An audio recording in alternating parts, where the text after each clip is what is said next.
ലോക്സഭാ തെരഞ്ഞെടുപ്പിൽ എ കോൺഗ്രസ് സഖ്യം ഇല്ല. ഡൽഹിയിൽ മാത്രം സഖ്യമെന്ന നിലപാടിൽ കോൺഗ്രസും മറ്റു സംസ്ഥാനങ്ങളിൽ കൂടി സഖ്യം വേണമെന്നതിൽ എ ഉറച്ചു നിന്നതോടെ അവസാനവട്ട ചർച്ചയും പരാജയപ്പെട്ടു. സഖ്യമില്ലെന്ന് ഉറപ്പായതോടെ 7 സീറ്റിലേക്കും കോൺഗ്രസ് നാളെ സ്ഥാനാർത്ഥികളെ പ്രഖ്യാപിക്കും. ഡൽഹിയിൽ നാമനിർദ്ദേശ പത്രികാ സമർപ്പണത്തിന് ദിവസങ്ങൾ മാത്രമാണ് ശേഷിക്കുന്നത്. ഈ സാഹചര്യത്തിലാണ് അവസാനവട്ട യോഗം ചേർന്നത്. പക്ഷേ ഇരു പാർട്ടികളും വിട്ടുവീഴ്ചയ്ക്ക് തയ്യാറാകാതിരുന്നതോടെ ചർച്ച പരാജയപ്പെട്ടു.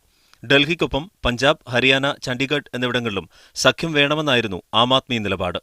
ഡൽഹിയിൽ മാത്രം സഖ്യം എന്നതിൽ കോൺഗ്രസും ഉറച്ചുനിന്നു. ചർച്ചയിൽ നിന്നും പിന്നോട്ടു പോയത് ആം ആദ്മി പാർട്ടിയാണെന്നും ഇടതുപാർട്ടികളുടേതടക്കം പിന്തുണ കോൺഗ്രസ് തേടുമെന്നും ഡൽഹിയുടെ ചുമതലയുള്ള AICC സെക്രട്ടറി PC ചാക്കോ പ്രതികരിച്ചു. സഖ്യമില്ലെന്നുറപ്പിച്ചതോടെ ന്യൂഡൽഹിയിൽ അജയ് മാക്കനും ചാന്ദിനി ചൌക്കിൽ കപിൽ സിബലും കോൺഗ്രസ് സ്ഥാനാർത്ഥികളാകും. ഈസ്റ്റ് ഡൽഹിയിൽ DPCC അധ്യക്ഷ ഷീല ദീക്ഷിത് മത്സരിക്കണമെന്നാണ് രാഹുൽ ഗാന്ധിയുടെ നിർദ്ദേശം. അതേസമയം മാസങ്ങൾക്ക് മുൻപേ സ്ഥാനാർത്ഥികളെ പ്രഖ്യാപിച്ച് പ്രചാരണം ആരംഭിച്ച ആം ആദ്മിയാകട്ടെ പടിഞ്ഞാറൻ ഡൽഹിയിൽ ഇന്ന് നാമനിർദ്ദേശ പത്രിക സമർപ്പിച്ചു. മീഡിയ 1, ഡൽഹി.